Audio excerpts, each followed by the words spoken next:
Hello, everyone. Thank you for joining me today on All Things Real Talk. Today, I would like to talk about what's taking place in the news, current event wise. And Charlie Kirk is pretty much, is all the talk right about now. Charlie Kirk, from what I understand and from what I've researched, because I've tried to listen to him on several occasions in some of his debates, which he makes some valid points. I can't disagree with some of his points. Some of his points are truly valid. However, on the other hand, I do have some concerns with some of the things and beliefs that he do have. So that leads me to be borderline with him. As far as what took place this past week, it doesn't make it right because I feel borderline against somebody else's personal views. That's why in America we have what they call freedom of speech.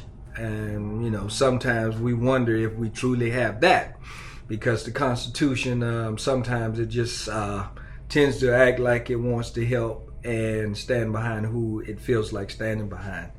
All right, with that being said, I did a lot of research on Mr. Kirk, and from what I'm seeing, he's a 31-year-old man. He's a husband, a father of two children. He's a co-founder of this program called Turning Point, which is a youth program started in, 2012. It's some type of conservative points on, current events, political topics.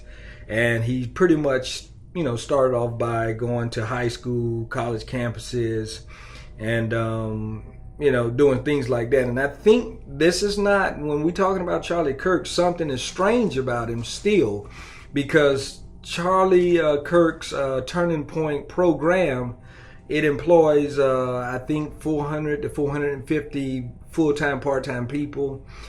So if you got that many employees, you're making some kind of headway, headline, something. You're doing something, and somebody is paying attention, and obviously somebody is backing you. Also, I learned something else about Mr. Kirk. Mr. Kirk, he has an executive protective security set up. For someone to have that type of security, they're really in touch with some deep pockets. I'm thinking that, his agenda is in alignment with some people that wants to see him win, wants to see him achieve things that most people can't. But with that being said,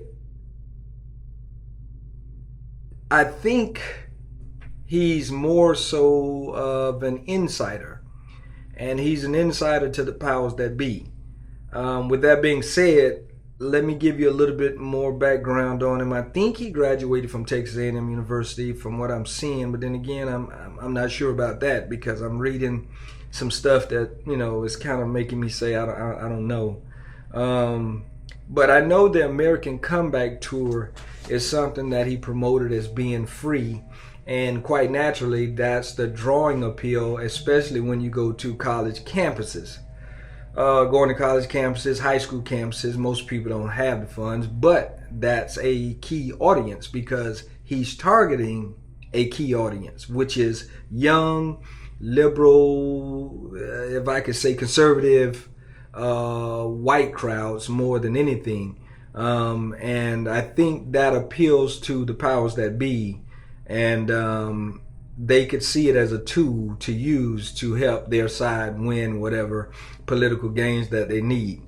This past few weeks with his assassination, it shows that Mr. Kirk, in my opinion, had more power than what we believe. And I think that he was part of this New World Order agenda that's taking place, because we are not thinking about the plans that are being set in motion for the future. Our former president, Barack Obama, before he left, in one of his speeches, he said, no doubt about it, you better believe we're going to be going into a new world order. And I think what took place is the beginnings of what the Most High is speaking about as far as nations turning on nations. And lately we've seen, powers that normally are in alignment with one another is going against one another. And as you could see, in this case, I think this is the beginning of what we're starting to see.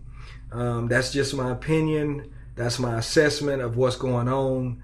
But I think that Mr. Kirk is or was an insider to something bigger than what the college campus, high school campus, and what most people knew him as being aligned in a push to create the narrative for something further down the road. Another thing that was puzzling to me is I don't think he truly have any governmental ties or any governmental credentials. But if you look in the news and listen to the news, you have a lot of high senators and congressmen speaking highly of him. And also this $100,000 FBI reward for information. If I'm mistaken, please tell me. I don't know the last time the FBI put out an award or a reward for regular citizens. So if so, please let me know, because this is starting to seem strange, because we have too many governmental officials that are speaking up, and quite naturally they're supposed to, because he's a citizen.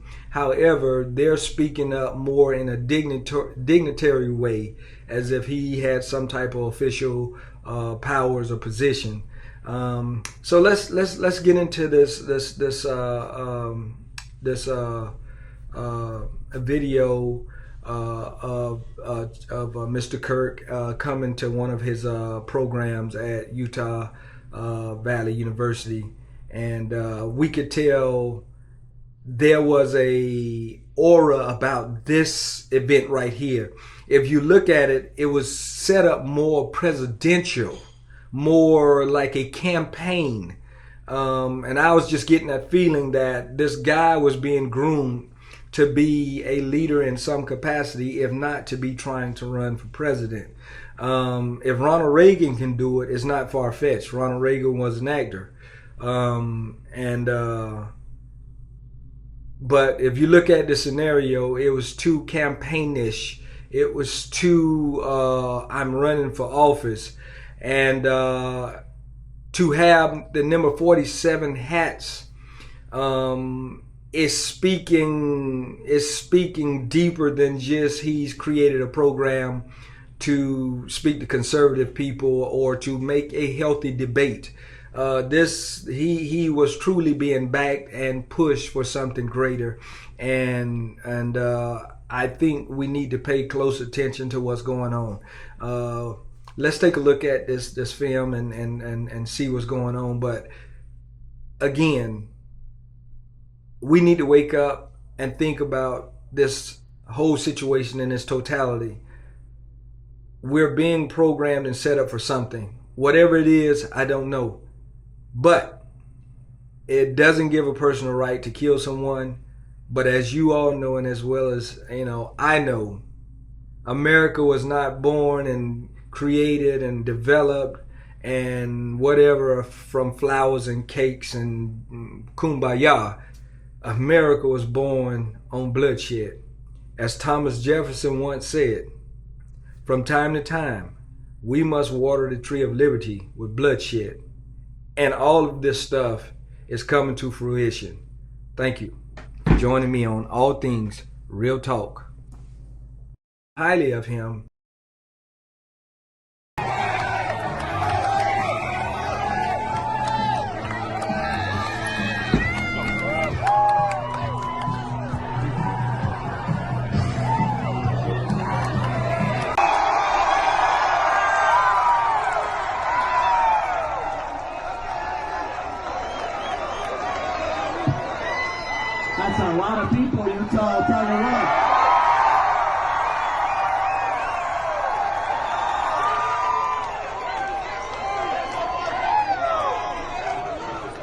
right, we're going to get started, everybody.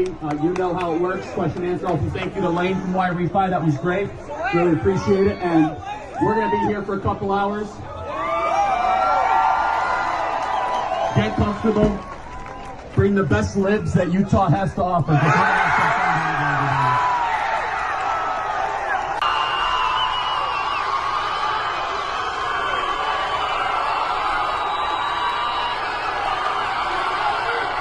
Counting or not counting gang violence? Great. Oh my God. Wait, Cody, go, run. Oh. Counting gang violence. Great. Oh. Counting or not counting gang violence? Great. I'm going to give you some credit. Do you know how many mass shooters there have been in America over the last 10 years? Counting or not counting gang violence? Great.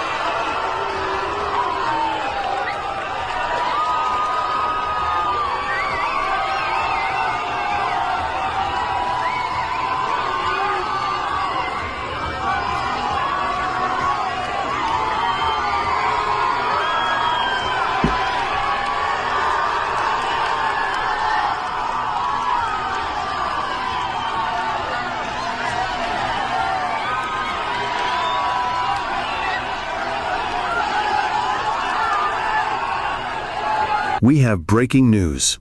Conservative activist Charlie Kirk has been killed after being shot in the neck during an outdoor rally on the campus of Utah Valley University in Orem, Utah. The scene was chaos. A crowd of thousands had gathered to hear one of the most influential voices of the conservative youth movement. And in a single gunshot, everything changed.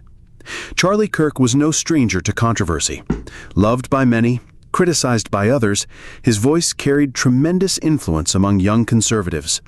But no one could have predicted that his nationwide campus tour would end in tragedy, cut short in a shocking act of violence that unfolded in broad daylight. The day began like any other on Charlie Kirk's American comeback tour. Utah Valley University, a sprawling campus nestled 45 minutes south of Salt Lake City, had prepared for weeks for his visit. Known for drawing massive crowds, Kirk's events were part rally, part town hall, and part cultural spectacle. Students and locals filled the outdoor quad, their voices buzzing with anticipation. Thousands had shown up, some in support, some in protest, but all drawn by the sheer magnetism of his presence. Kirk had become... All right, we're going to get started, everybody. You know how it works. Question and answer. Also, thank you to Lane from Y-Refi. That was great.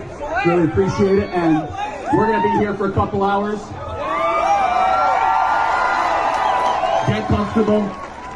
Bring the best libs that Utah has to offer. Become a household name in conservative circles. As the founder of Turning Point USA, he had built a youth-focused movement that energized a generation of right-leaning students. His speeches were fiery, his social media reach vast. He was, in many ways, the face of young conservatism in America. And this tour, billed as a comeback, was meant to showcase his resilience, his unyielding commitment to what he called saving America's future.